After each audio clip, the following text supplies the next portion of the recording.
जब प्रारंभ कर रहे हैं तो कुछ बातें शुरू में ही मैं रखना चाहता हूं ताकि डिबेट का स्तर भी अच्छा रहे, ऊंचा रहे, सदन का गरिमा भी बनाए रखे और तर्क सामने में आए और इस महान राज्यसभा के सदन में बहस जो है वो सार्थक रूप से हो और इस बिल को हम सब मिलकर के पारित करें।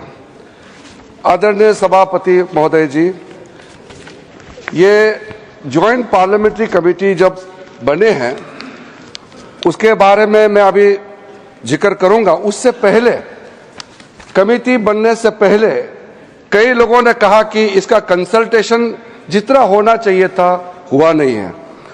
मैं इतना जरूर बताना चाहता हूं कि जब हम ये वक्त संशोधन बिल लेके आए और जेपीसी बनाया, उससे पहले हमारे अल्पसंख्यक मामलों का मंत्रालय ने व्यापक रूप से देश भर में जितने स्टेक होल्डर्स हैं, राज्य सरकारों से, माइनॉरिटी कमीशंस होते हैं स्टेट में, वक्फ बोर्ड होते हैं और वहां के ऑफिसर्स और इंटेलेक्चुअल कम्युनिटी से, धार्मिक संस्थाओं में जो लोग प्रतिनिधि करते हैं, कई लोगों से बातचीत करने के बाद ये बिल तैयार करके हमने इस सदन में पेश किया, पार्लियामेंट में पेश किया। फिर उसके बाद में ज्वाइंट कमेटी का गठन हुआ और राज्यसभा और लोकसभा से सदस्य मिलकर के जो काम किया है, मैं सदन पे ऑफिशियली मैं अपना बात को दर्ज करना चाहता हूं कि ये जेपीसी ने जो काम किया है, इससे ज्यादा पूर्व में जितने भी जेपीसी बने हैं, इतना लंबा, इतना व्यापक काम आज तक नहीं हुआ है।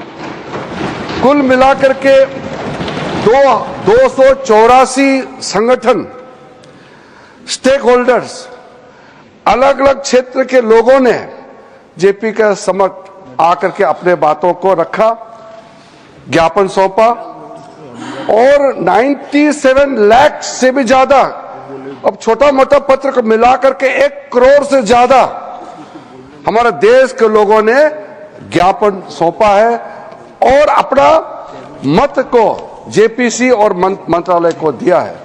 तो किसी बिल को सदन में चर्चा करने से पहले 1 करोड़ से ज्यादा सुझाव मिलना, ये भी अपने आप में ऐतिहासिक है।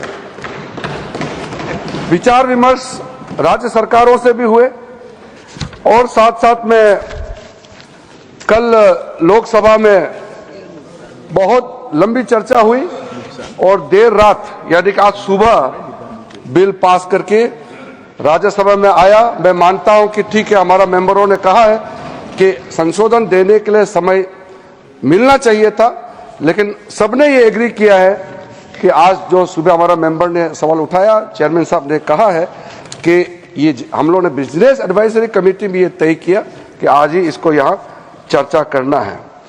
ज्वाइंट कमेटी ने 10 शहरों में मुंबई, अहमदाबाद, हैदराबाद, चेन्नई, बेंगलुरु, गुवाहाटी, भुवनेश्वर, पटना, कोलकाता और लखनऊ में जाकर के अपना पूरा वहां समय भी दिया है और आज मैं कमेटी के हर एक मेंबर को भी धन्यवाद देना चाहूंगा। बाकी जो इस बिल में बोलने वाले हैं उनको धन्यवाद, मैं जब जवाब दूंगा आखिरी में तो मैं जवाब देते समय धन्यवाद जरूर मैं रखूंगा। सर, हर व्यक्ति, मैं तो इस सदन में एक मंत्री के रूप में बोल रहा हूं, लेकिन साधारण रूप से ये एक्सपेक्ट करता है कि कोई अच्छा काम करेगा तो उसका तारीफ भी जरूर होगा और खास करके उन लोगों से तारीफ ज्यादा मिलेगा जिसका इच्छा को मैं पूरा कर रहा हूं। इसलिए सभापति महोदय जी, 1976 में जब वक्फ इंक्वायरी रिपोर्ट को पेश किया गया था, वो कमेटी किसने बनाया था सर? कांग्रेस सरकार ने कमेटी गठन किया, वक्फ इंक्वायरी कमीशन बिठाया। कमीशन ने जब रिपोर्ट पेश किया, बहुत लंबा रिपोर्ट है, मैं जो यहाँ रेलेवेंट है उसको कोट करता हूं। मिसयूज बाय मुतावालीज and the inquiry committee called out the Mutawalis misusing the authority and power and proposed for steps to be taken to improve the functioning of the Waqf. ये सबसे पहले रिपोर्ट आया। उसके बाद में दूसरा जिक्र किया कि इतना केसेस वक्फ प्रॉपर्टी को लेकर के बना हुआ है, लिटिगेशन इतना ज्यादा लंबित है, इसको सरल करने के लिए सरकार को कदम उठाना चाहिए। उसके बाद सचर कमेटी बनी। सचर कमेटी का रिपोर्ट 2006 में पेश किया गया। उसका मुख्य अंश सचर कमेटी ने जो कहा, एक तो जो वक्फ बोर्ड है उसको स्ट्रेंथन किया जाना चाहिए, और ये पुराना सिस्टम में चल रहा है, डिजिटल होना चाहिए। साथ साथ में सचर कमेटी ने कहा कि उस समय 4.9 लाख वक्फ प्रॉपर्टी है इस देश में, आज तो बढ़ गया, उस समय 2006 में, और 4.9 लाख वक्फ प्रॉपर्टी जो रजिस्टर्ड वक्फ प्रॉपर्टी है, उनका टोटल इनकम सिर्फ 163 करोड़ पर एनम था, 160 करोड़। और उसी समय सचर कमेटी में यह भी कहा, टिप्पणी भी किया और सुझाव भी दिया, अगर वो 4.9 लाख प्रॉपर्टी को अगर एफिशिएंटली मैनेज करते उस समय का मार्केट रेट से, तो भी 12,000 करोड़ हर साल इनकम जनरेशन होता। तो 12,000 करोड़ होना चाहिए था, लेकिन 163 करोड़ जनरेशन हुआ है। फिर उसके बाद में हम लोगों ने आकलन किया, आज का दिन में 8.72 लाख जो प्रॉपर्टी है इतना बढ़ गया, उसका तो हम हिसाब भी नहीं लगा सकता है, और मुझे हिसाब भी लगा के आंकड़े पेश नहीं करना चाहिए, क्योंकि मार्केट का अपना अपना एक फॉर्मूला होता है। लेकिन एक कॉमन सेंस है कि अगर सचर कमेटी 4.9 लाख प्रॉपर्टी को अनुमान लगाया 12,000 करोड़ इनकम होना चाहिए, तो आज उसको आप आज के समय मार्केट रेट में हिसाब लगा करके आप अनुमान लगा सकते हैं। सचर कमेटी ने यह भी कहा, सेंट्रल वक्फ काउंसिल में और स्टेट वक्फ बोर्ड में और ब्रॉड बेस करके इंक्लूसिव होना चाहिए। ये बंद कमरे में कुछ लोग बैठा है ऐसा लग रहा है, इसको खोलना चाहिए, ब्रॉड बेस करना चाहिए। साथ साथ में सेक्रेटरी जो सेंट्रल वक्फ काउंसिल और स्टेट बोर्ड है उसका स्तर सीनियर लेवल होना चाहिए। उस समय under secretary, deputy secretary rank का था, उसको कहा कि ज्वाइंट सेक्रेटरी, एडिशनल सेक्रेटरी का रैंक ऑफिसर को नियुक्त करना चाहिए। और साथ में सर, बच्चों और महिलाएं के लिए, महिलाएं और बच्चों के लिए स्पेसिफिक कदम उठाना चाहिए। इस सचर कमेटी ने उस समय रिकमेंडेशन किया। और उसके बाद एक ज्वाइंट पार्लियामेंट्री कमेटी का गठन हुआ, जिसका अध्यक्षता के रहमान खान ने किया। और के रहमान खान जी अल्पसंख्यक मामलों का मंत्री भी रहा है, वरिष्ठ सदस्य थे।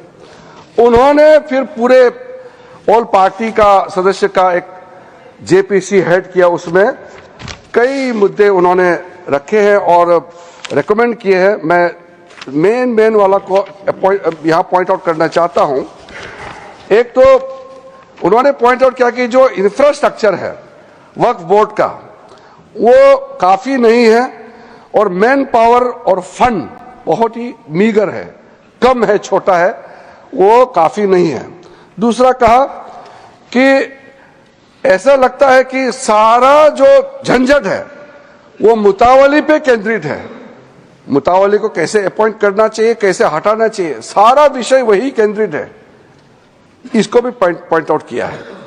फिर डॉक्यूमेंटेशन के बारे में और सर्वे के बारे में वक्फ प्रॉपर्टी और लीगल जो सेटअप होना चाहिए वक्फ को लेकर के, इसके बारे में भी कंप्यूटराइजेशन ऑफ वक्फ बोर्ड, सेंट्रल डेटा बैंक होना चाहिए, इसका भी उस समय का जेपीसी ने कहा। म्यूटेशंस, रेवेन्यू रिकॉर्ड, और to adopt sound and acceptable financial and budgetary practices, इसका भी सुझाव दिया। और फिर लीज करने का जो वक्फ प्रॉपर्टी को किस तरीके से लीज होना चाहिए, इसका भी सुझाव दिया है।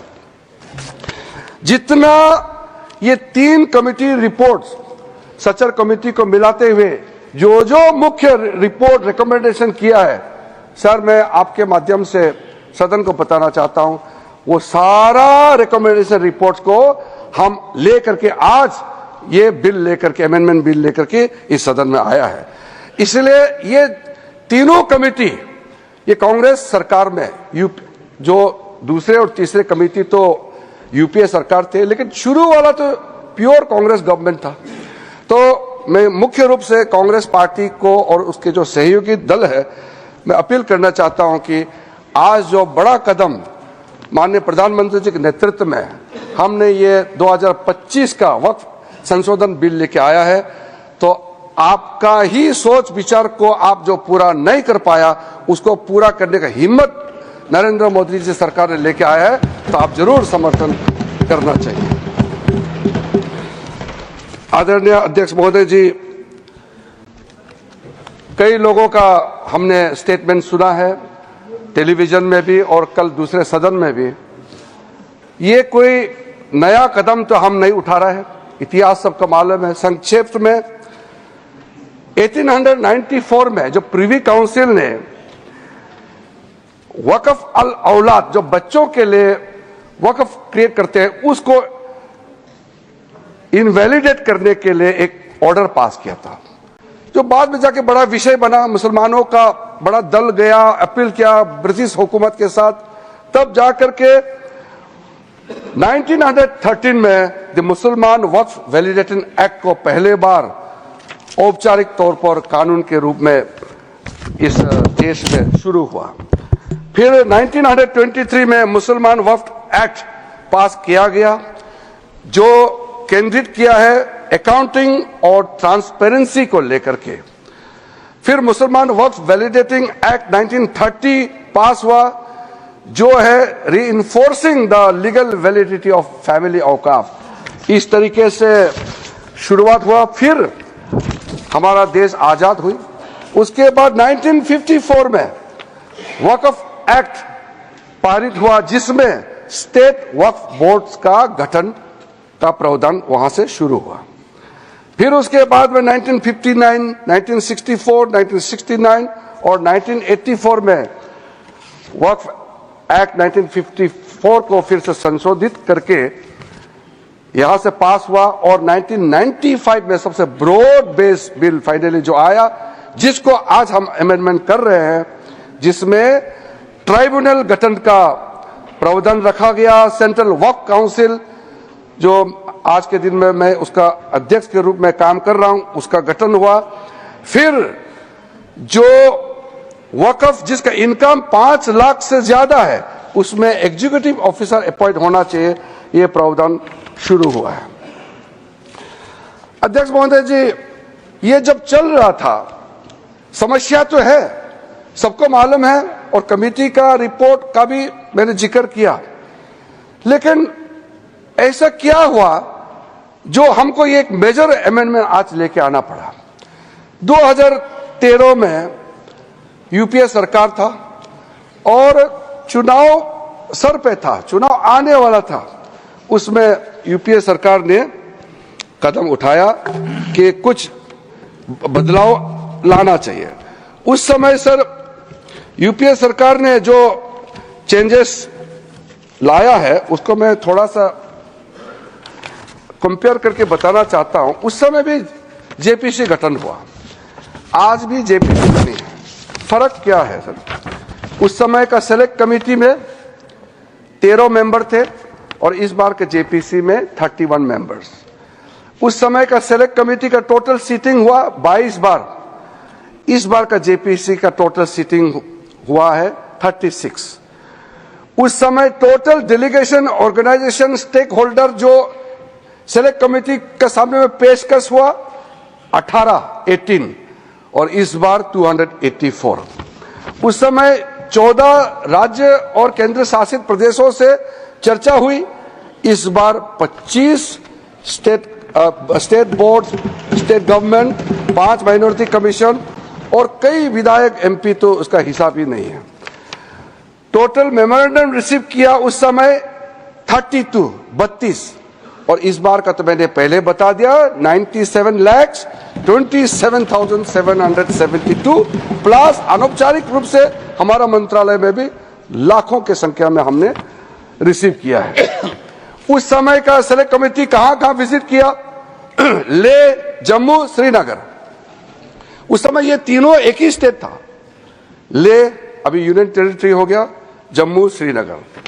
और इस बार कहां विजिट किया मैंने आपका नाम पहले ही बता दिया, किस किस शहरों में इस कमेटी ने विजिट किया है।